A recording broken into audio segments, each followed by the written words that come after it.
Ал енді соңына келгенде обязательно бір туркөз өзі артық қалады. Яғни мата болғансын, бір туркөз артық қалады. Кейбіреулер матаны көп алып жүреді, немесе кем алып жүреді, сондықтан соңы бізде схеманың соңы аяқталған кезде мынандай бітіп қалады. Яғни бұлай бітсе, бұл дегеніміз бізге қарама-қарсы.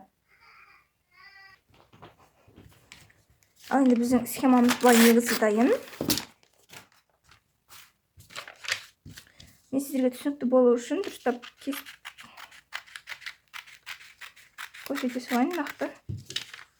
Мінеге көргендеріңіздей, ручка қалай сызды, тура солай етіп кесіп алып жатырмын. Ешқандай артықшылығы да жоқ, кемшілігі де жоқ.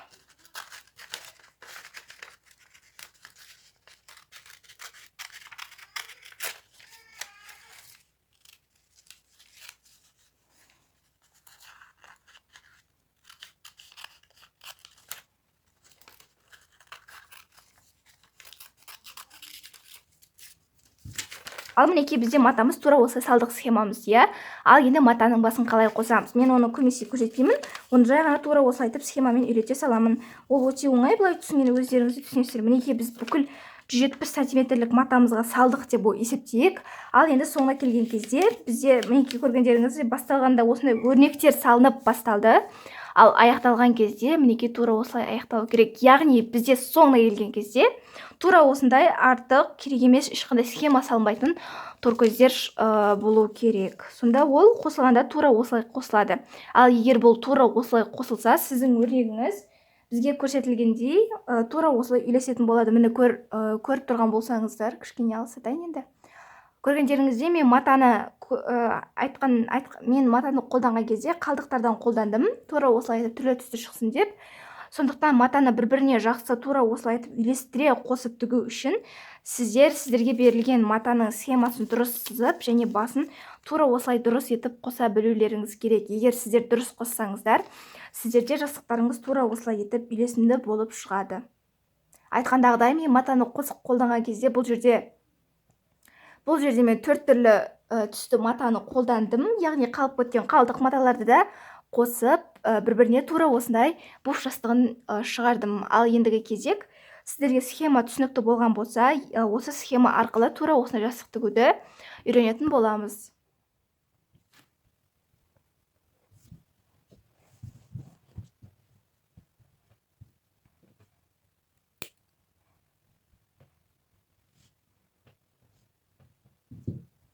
Ал енді схеманы қалай тігеміз? Көргендеріңізде біз тура осындай схема салып алдық.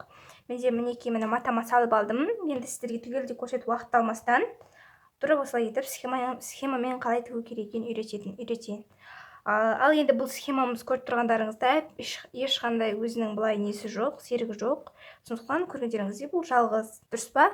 Бұдан алдында тігіп көрген схемаларымызға да келеді. Яғни ол дегеніміз бұл схемада тура солай тігіледі. Бұдан алдыңғы ирек жастығымыз бар, енді оның схемасы да тура осыған келеді. Оны көргендер болса түсінеді енді осы жастығымызды. Ал енді тігіп бастайық. Біз енді қалай тігеміз? Бұны тіккен кезде ешқандай басқа схемадан айырмашылығы жоқ. Бұны да тура солай етіп астынан бастаймыз. Содан соң төбесіндегі бұрышына алып барып қосамыз.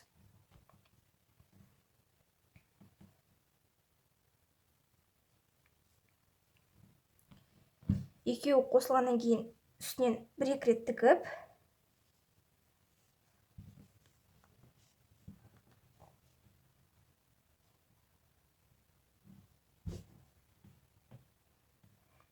кейін қайтарып түйіп қоямыз.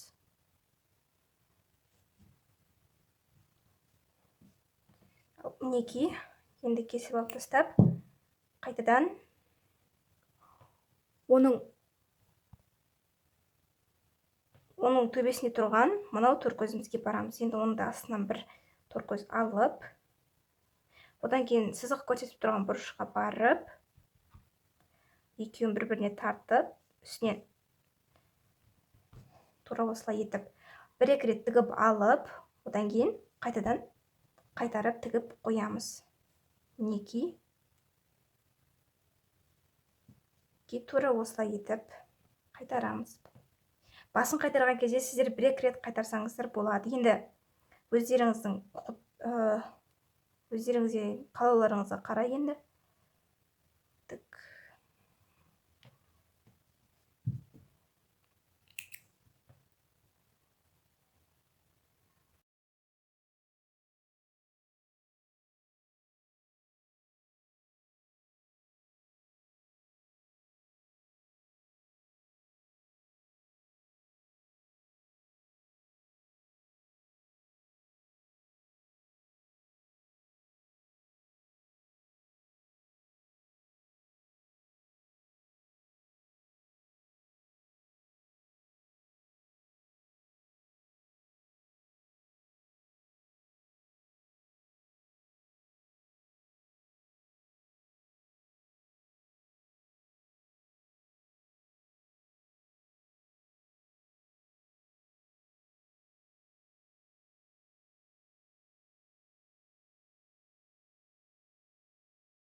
Құрметті көрермендер, мен тіккен кезде тура осындай бізде 2 қатар болатын еді ғой.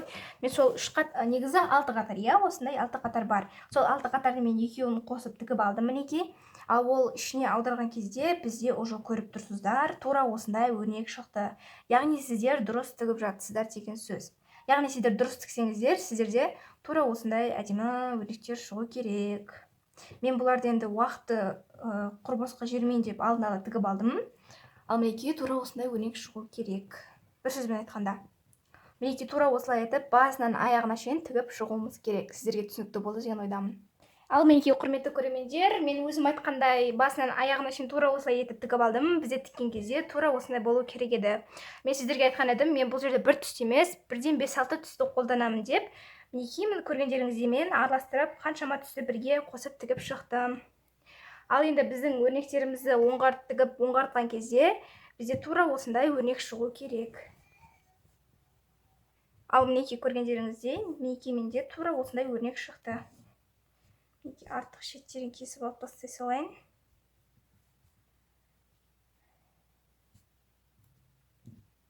Мінекей.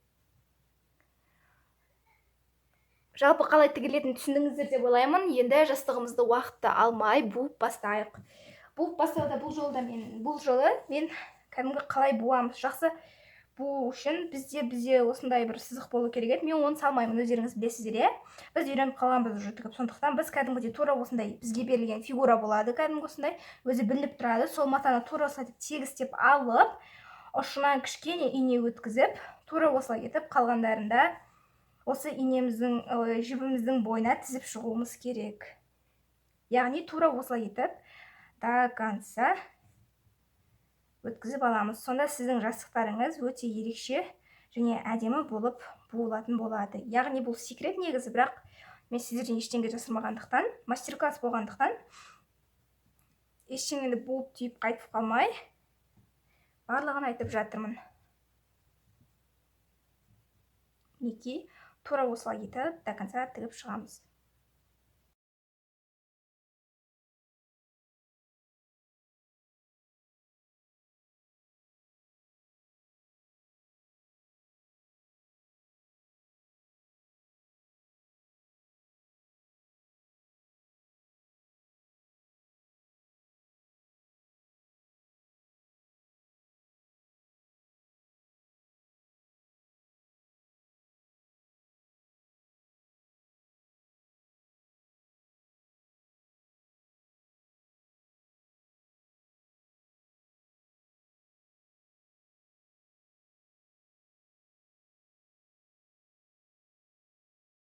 Ал мінекей жастығымызды айналдыра буып шығып соңына да жетіп қалдық. Ендігі кезек кішкене осы буып шыққан жерлерімізді ортасын ашып, яғни жіптерін босатып, бізді түйіп қойған жеріміз болады осындай шетінде, тура сол шетіндегі жібінен тартып, тура осылай етіп дәл ортасына екеуін қосып қатты буып қоямыз. Екеуін қатты қосып буған кезде қараңыздар, енді бұл жерде сіздер тіккен бұрыштар жиналуы керек, яғни артық бұрыш жиналмау керек.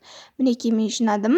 Енді әрі қарай ішін қолыммен дұрыстап, ішіне синтепонды толтырып шығамын.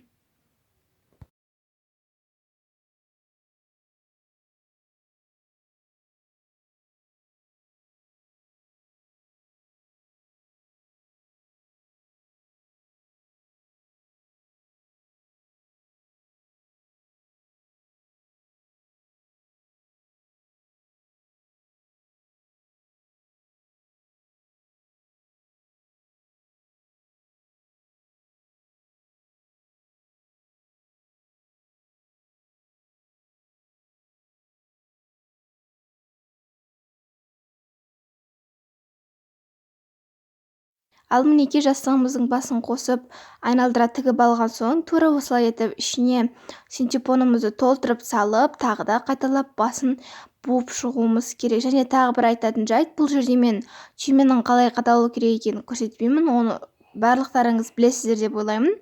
Білмейтіндер болса, басқа да мастер-класстарға кіріп, соңғы жақтарын көріңіздер. Описанияға мен жақсы бір мастер-класстың соңын қалдырып кетемін, сол жерге кіріп түйме қалай дұрыс қадау керек екенін үйреніп алсаңыздар болады. Ал мінекей құрметті көрермендер, біздің қалдық маталардан тігілген буып жастығымыз осымен дайын.